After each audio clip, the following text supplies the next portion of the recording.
What's up, guys? Welcome back to the S&S podcast. It is officially week one, Week one. and we tried to do a live week one pod from Denver, so you guys could see Corey from Denver. We had some technical and functional difficulties. I would say. It was the altitude. Yeah, we may have had a little altitude sickness. That's what we'll call it. So we had a pod that I did record, but it didn't really turn out too well, and so we're here now on the eve of the Ohio State game, which is exciting for Addison and myself. So it is Wednesday night, but I think in this week's pod, I think for the rest of the year, what we'll do is basically preview all the marquee games for the week. So week two's pod might be kind of long because there's a lot of really good games in week two. But we'll go through the marquee games, kind of give you guys our opinions, a little bit of breakdown.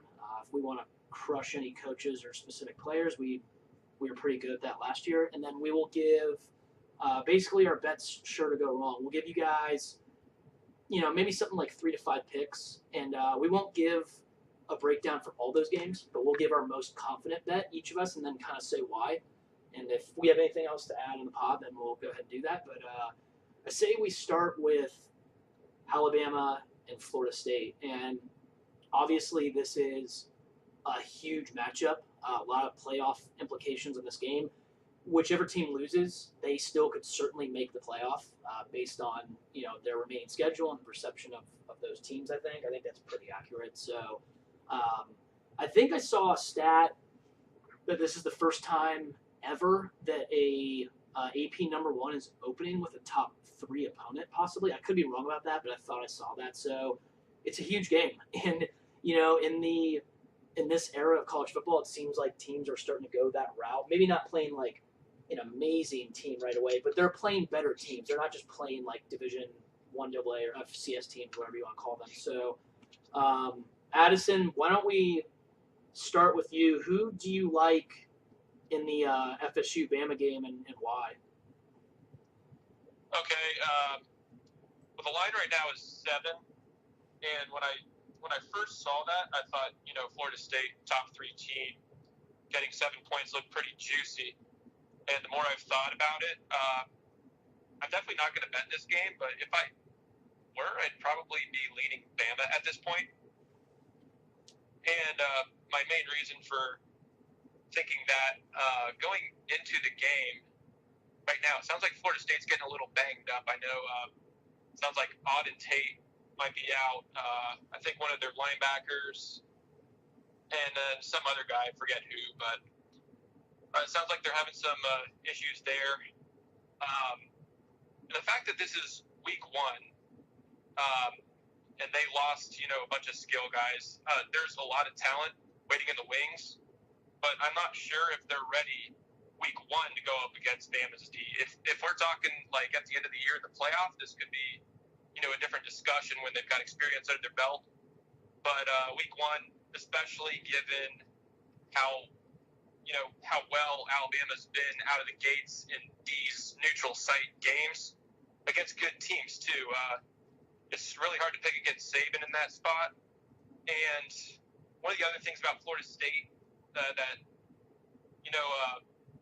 especially noticed in some of the replayed games that ESPN was showing from last year, what's his name? DeAndre Francois got hit like so much last year, especially against good D lines.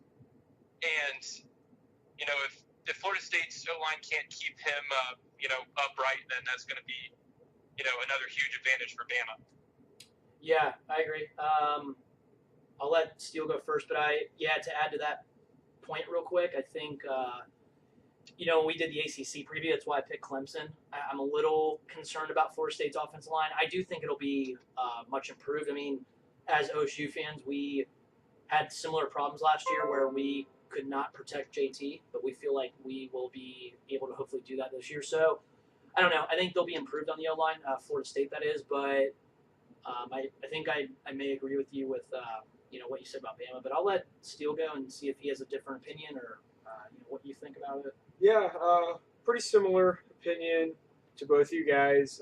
The O-line is a big question mark for Florida State and Francois. And I also think how big of an impact Dalvin Cook had on the Florida State offense. I know the 5-star freshman running back has a lot of hype coming in, but your first college game going against Bama and Saban's D, I don't think he's just going to come in and replace the production that Dalvin Cook had, at least not right off the bat. Kind of like what Addison said, later in the year might be a different opinion, but 7-point spread. I mean, with Addison on this one, probably not gonna bet it, but gun to my head, I would also take Bama as they've proven in these kind of spots, week one, big matchups, to be a good cover machine.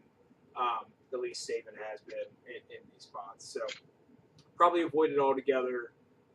But lean Saban if you're gonna put some action on it. Yeah, if you have that itch to where you feel like you have to bet that game, I agree with these two, and I agree with Addison on the surface. When this line first came out, I thought to myself, well, that's insane that Florida State is catching 7.5, I think, or 7 is what it is now. But with teams that are pretty, I don't know if I'd say equal as far as talent goes, but Florida State's right there, where like a touchdown is probably too many points. But as these two have stated, hi Ozzy, it's my other dog, Ozzy. As these two have stated, Bama, when you have coaches, now Jimbo Fisher's a very good coach, but when you have coaches like Saban and like Urban Meyer, coaches that are spectacular against the spread when they are either in games off of bye weeks or games where they have a big layoff to where they can prepare for the game, I think that's a pretty big advantage for Saban. And like I said, nothing against Jimbo Fisher. He's a great coach. He's national champion or whatnot, but Saban is potentially the best coach of all time. Definitely one of the top 2 or 3, I would say. And I would say Bama -7 is probably the right way to go if you were to bet it. I'm not betting it, but I think it'll be competitive. But I do think Bama probably pulls away at the end and is pretty comfortable. So do we remember what Corey thought, being a kind of an ACC and SEC fan? I don't really remember which way he was leaning on that one. I don't remember. Addison, do you remember what Corey was leaning? I don't. I thought it was. I bet he was leaning Florida I State. thought it was Florida State. I'm just Yeah. gonna guess. Yeah. Okay. Take Well. the points. Yeah. I won't say what it was for him, but we might get him on the phone later on here. Let's move on to Florida and Michigan. This is an interesting matchup because it's kind of like one of the similar things with the Bama-Florida State game, where on the surface right away I saw that Florida was the underdog, and I think that we all thought that Florida was potentially the more talented team, at least at the beginning of this year to start. Michigan's a very, very inexperienced team. They lost a lot on defense, and I think because of their name and their brand, public loves betting them, and so I think that could be a factor in that line. But that line is now at 5. Is that correct, Addison? Actually, yeah, it is. And that is kind of a new development. So they've had. Go ahead. Yeah, I was going to say, because Florida just had more suspensions come out. Jordan Scarlett, their starting running back, is now out, and I think one of their freshman receivers. Okay.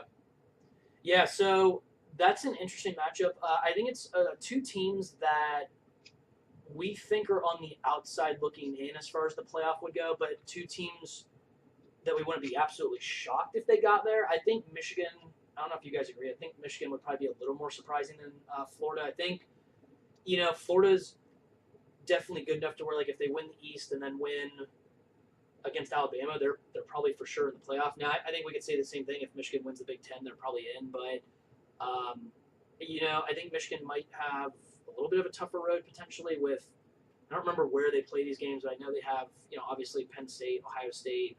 I believe they play Michigan, or not themselves, but they play Wisconsin as well. So, I don't know. It's kind of an interesting week 1 matchup with all the suspensions, the unknown about Florida's just recently named starting quarterback tonight, the big guy, Felipe Franks. Felipe. I think that, I don't know, Addison, what do you think about that game, and which way would you lean if you had to bet it?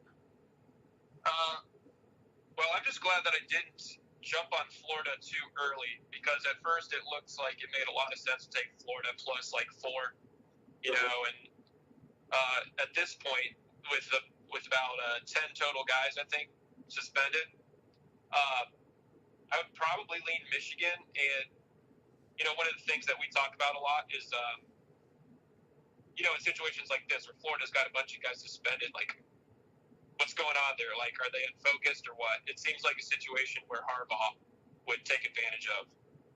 Okay, yeah.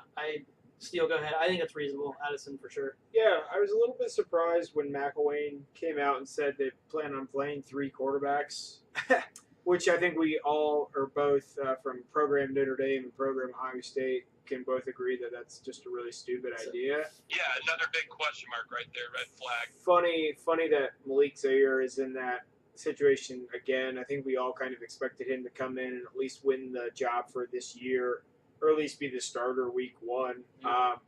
To be determined on how many snaps he gets and how much of an impact, if any. I was kind of shocked by that. Figured he would be the starter. It doesn't really change my outlook in terms of their offensive production because from all accounts and recruiting and whatnot, Felipe Franks has got the tools to succeed and make that offense a little bit more potent than it has been in the last couple of years. But with the suspensions at running back, receiver, and him being a redshirt freshman, and just first career start, I don't anticipate going against Harbaugh's defense. I don't anticipate them putting up big numbers. So I think the under is the play in terms of betting it. I don't think a side is a good idea. I think the under and the total would probably be the best idea if you were going to lay any action on this one, because Harbaugh is going to put out a good defense, even if they're inexperienced and young. Florida's not that potent on offense, plus a lot of playmakers out, and they should be stacked on defense. So I could see this landing in like the 20 to 17 range, and something like that, about a 3 to 4 point margin of victory. I wouldn't be shocked if either team won it, but it's not going to be a blowout, and there's not going to be a lot of points scored. Yeah, I don't really have a whole lot to add. I think I would have gone Florida with the points for the longest time, but as these guys have stated, with all the recent developments, the suspensions, new quarterback being announced when literally 3 days ago he said he was going to play 3 quarterbacks. Just seems like a lot of uncertainty for a game against a team that you know is going to play hard. Harbaugh, not a fan of his, but his teams play hard on the line. They play very gritty and tough, and I think having said that, I like Michigan. If I were to bet it, I would take Michigan in -5. I'm not pumped about that. I do agree with Steele. I think 38, that's a low total, but I could definitely see this game being something like 20 to 13. Did it drop that much?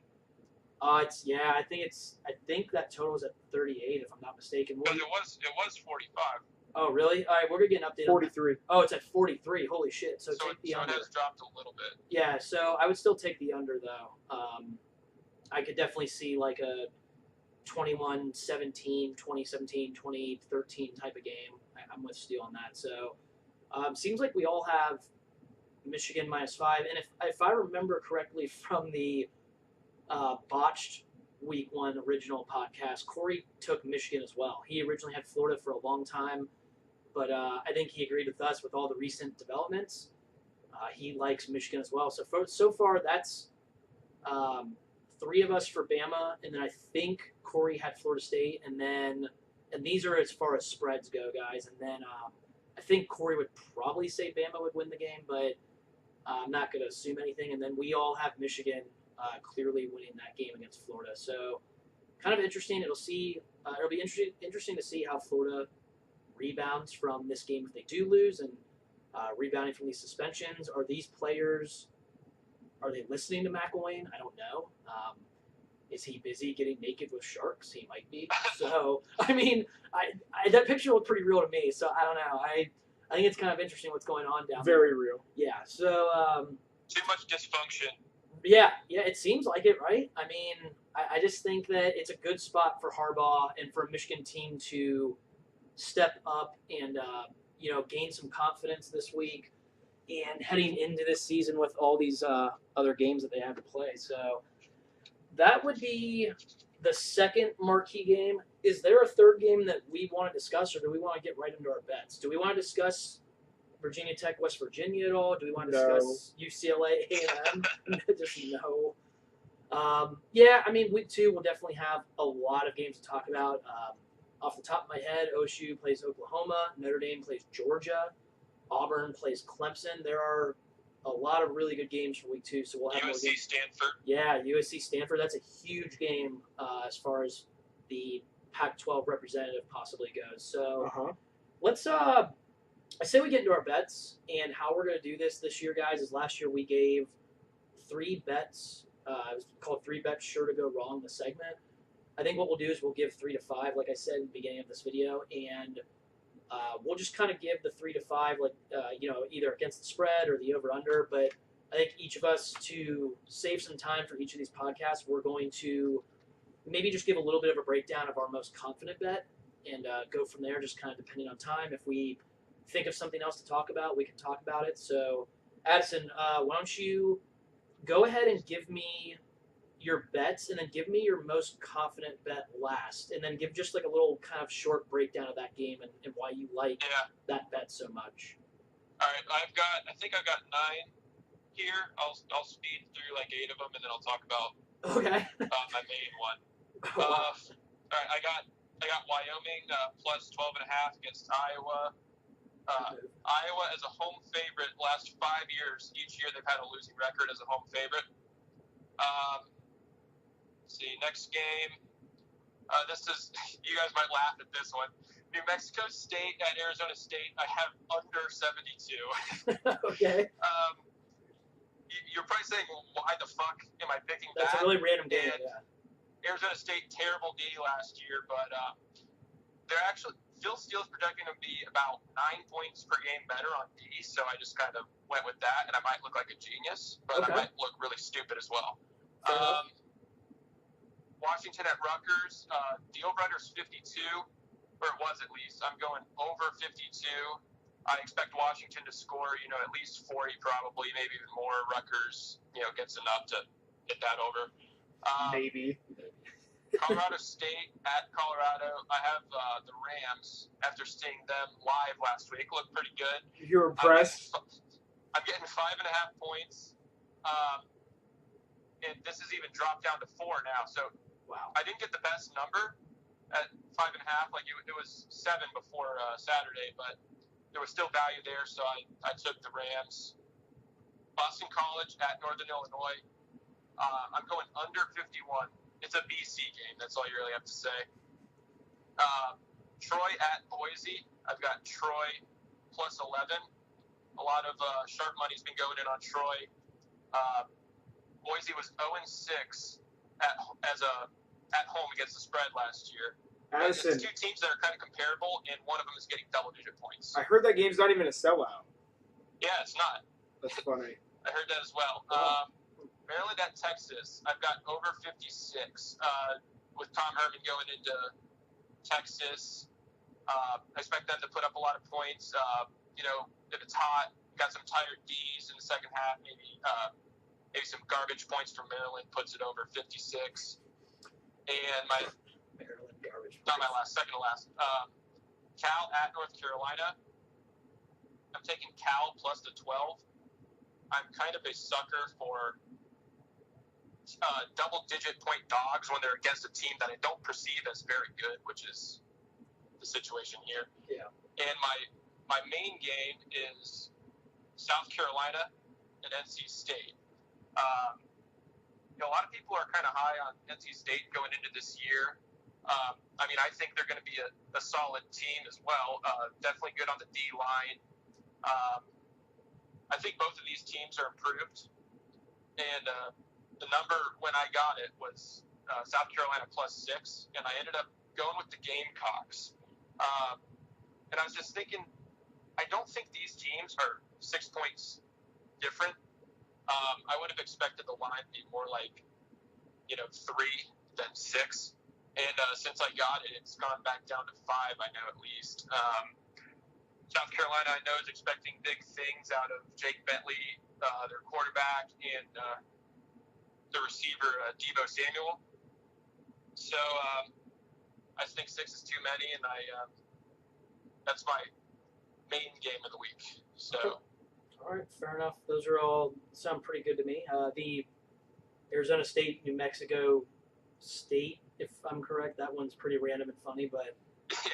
I like, hey, you know what? Phil Steele's a smart guy, and I mean, you might look like a genius with that one. So, Steele, why We'll don't find you... out Thursday night, I think. Yeah, right. Well, you won't be watching that game clearly, but No. Gamecast maybe on the phone real quick. But Steele, why don't you go ahead and give your bets and then give your most confident one? And Yeah, a couple here.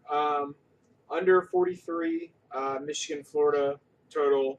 I think we discussed how good defenses are on both sides there. Don't think a lot of points are going to be scored, especially with the suspensions.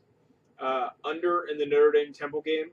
I'm actually anticipating Notre Dame scoring at least 35 points, but I'm not anticipating Temple scoring 21 plus. So that puts you under the total that's set there at 55.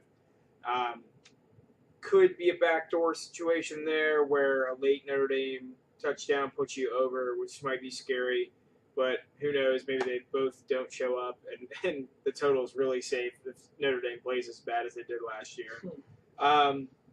App State is actually getting 14.5 at Georgia. Georgia actually catches Notre Dame on the road week 2, and I think App State is pretty sound defensively. It's going to be one of those situations where it's perceived to be like a blowout game where it's like 31-14 late in the game and maybe some backups are in and they're resting them for week 2. And you have a late backdoor situation there where App State can get the cover. But again, I think that hook is imperative to get. If it falls to 14, I don't think it's worth it in terms of the value. I would take the under in the West Virginia Tech game because Virginia Tech's got no offense, and they're going to be really sound on D. Fuente's a good offensive mind, but they lose so much on the offense. I think Bud Foster's going to shut down Will Grier overall. So I think there's going to yeah. So I think the number there at 51 is going to be the right play to go under that. Addison bet on this game, but not on the total. He took Cal plus the points. I'm actually going to take the over 56. One thing you know about a Sonny Dykes team is they're going to put up points.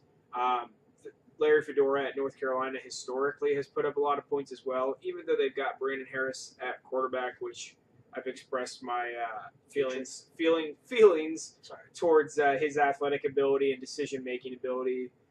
But one thing I would believe that Larry Fedora could do is produce some sort of point production out of that offense, even with losing the playmakers that they did. If they can put up 14 to 20 points, I think that is sound in itself.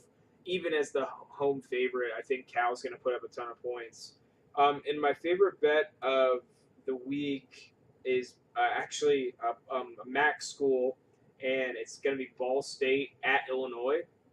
They don't have to travel very far for the game, and they're catching 7 points at Illinois. And Illinois is one of the worst Power 5 teams in all of football. Yeah.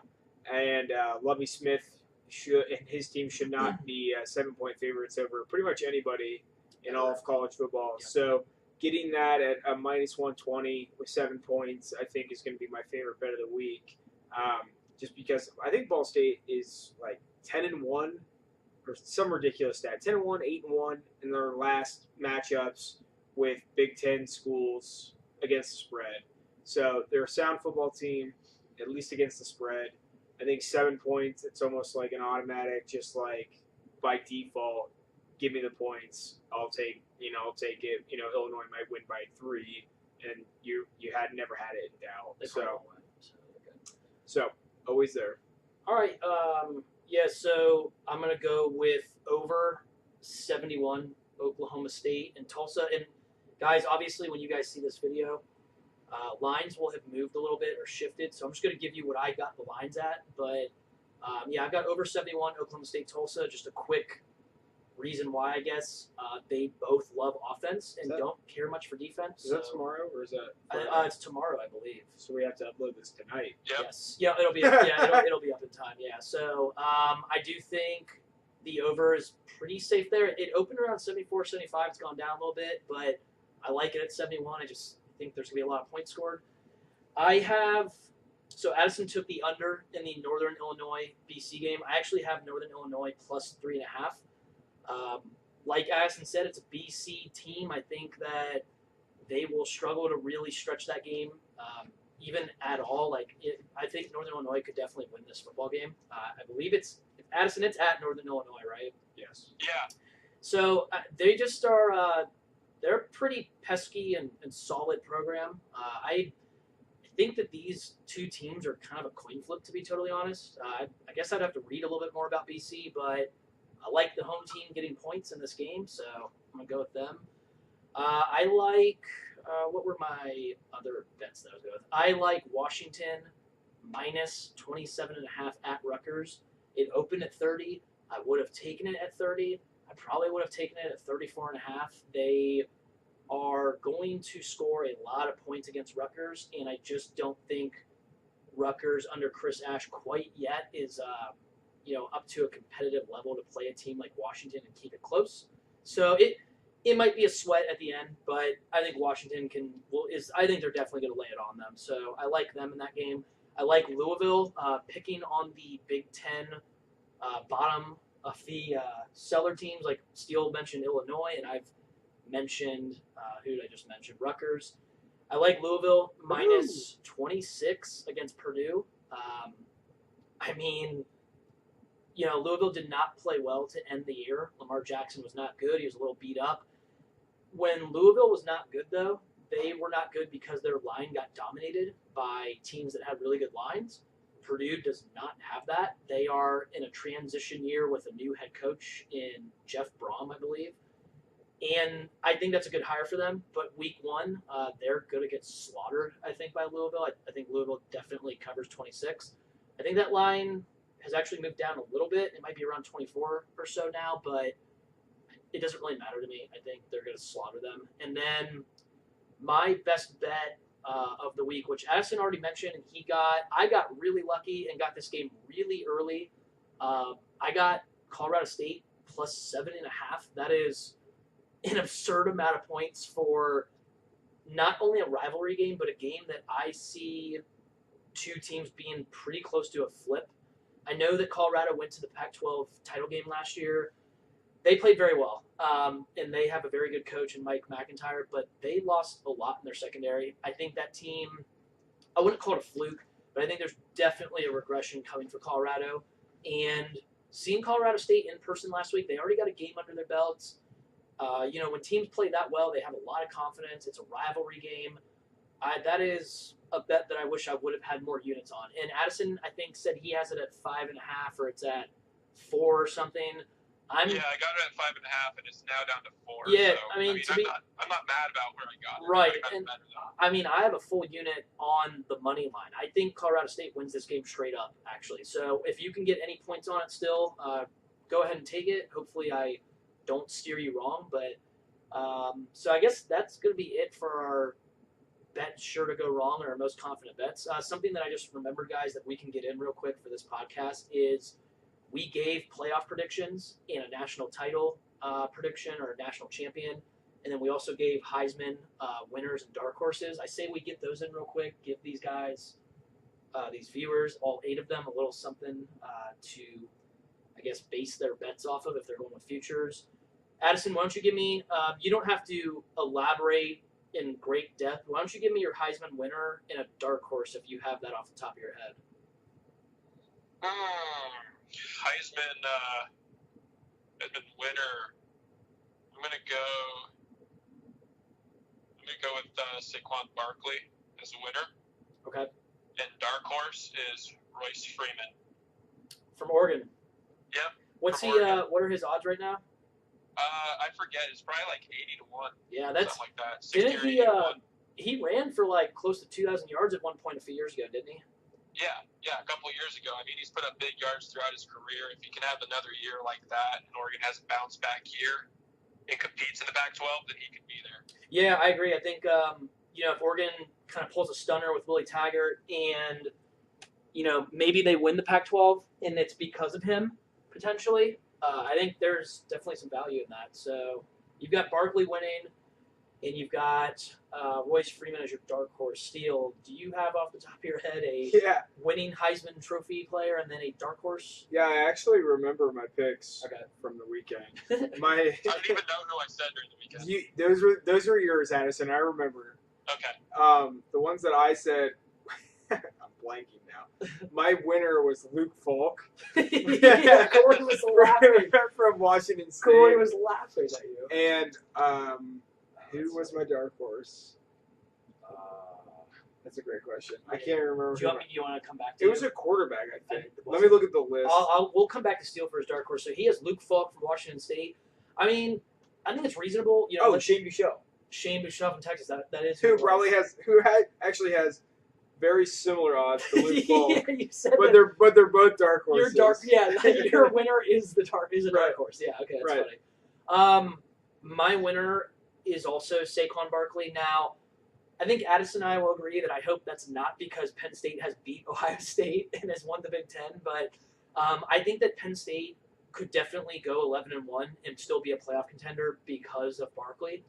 I think he is an incredible running back. I think he is going to.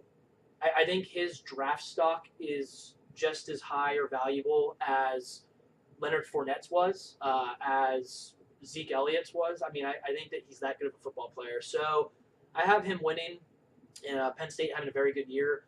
My dark horse is going to be Brandon Wimbush from Notre Dame. I do remember saying that, and I think with how that offense is projected to do, if Notre Dame, who we all mentioned as potentially a dark horse playoff contender, you know, if they do really well, I do think it's going to be because their offense is humming and their defense is doing just enough. And I think he, from everything I read, is potentially a better talent than Kaiser was. And Deshaun Kaiser, you guys have seen preseason, you know, Cleveland Browns, he's ripping it up, savior. So I think he's a true dark horse candidate at, I believe, 80-1 or 100-1. I think that's worth a flyer. So I'm going to go with him. I don't remember who Corey's Heisman winner or dark horse was. I think he had JT Barrett winning the Heisman. And then, is that correct? Yeah. And then I don't think so. We'll see what he says. I don't remember his dark horse. I think his dark horse was some pud from Virginia Tech named Josh Jackson or something. That sounds like a made-up basketball player or something. So I don't know, but we'll go. He was an Ohio State kicker from the mid-'90s. That's right. Yeah. He was pretty tough too, wasn't he? Yeah. So we'll say Corey's got JT Barrett, and then Josh Jackson is his dark horse because he's not on the phone right now. So I got to give one. Do you remember who your? Oh, you had Shane Buechele. That's right. You already said it. Yeah. Addison, why don't you give me your 4 playoff teams and then a national champion? Okay. I think the 2 most likely are Bama and Ohio State, and the next 2 are more up for grabs. I'm going to go Florida State, and then my 4th. This isn't even a team that, you know, back in our conference preview, I picked to win the conference, but I don't feel like going completely chalk, so I'm just going to say Stanford. Okay. To win it all, I have to go with Ohio State.